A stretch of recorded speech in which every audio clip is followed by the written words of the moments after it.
લોકસભા ચૂંટણીને લઈને રાજ્ય પોલીસ એક્શનમાં આવી છે। બોટાદ સહિત રાજ્યના અનેક શહેરોમાં ચેકપોસ્ટ શરૂ કરી શહેરમાં પ્રવેશતા વાહનોનું ચેકિંગ થઈ રહ્યું છે। બોટાદ જિલ્લા પોલીસ વડાની સૂચનાથી બોટાદ, ગઢડા, બરવાડા અને રાણપુર વિસ્તારમાં અલગ અલગ મુખ્ય માર્ગો પર 12 ચેકપોસ્ટ શરૂ કરવામાં આવી, જે ચેકપોસ્ટ પરથી પસાર થતા વાહનોનું સઘન ચેકિંગ કરવામાં આવે છે।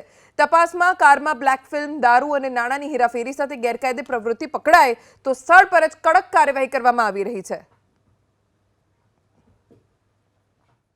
લોકસભા ચૂંટણીને લઈ અને જિલ્લાની અંદર પ્રવેશતા વાહનોનું ચેકિંગ હાથ ધરવાની કામગીરી ત્યારે બોટાદ જિલ્લાની અંદર પણ અલગ અલગ જગ્યા પર કુલ 12 ચેકપોસ્ટ પોલીસ પ્રશાસન દ્વારા ઊભી કરવામાં છે, જેમાં બોટાદ શહેરના પાલિયાદ રોડ ખાતેની આ પોલીસ સ્ટેશનની ચેકપોસ્ટ જગ્યા જોઈ શકો છો કે અહીંથી વાહન જે પસાર થઈ રહ્યું છે ચેકિંગ કરવામાં આવ્યું છે।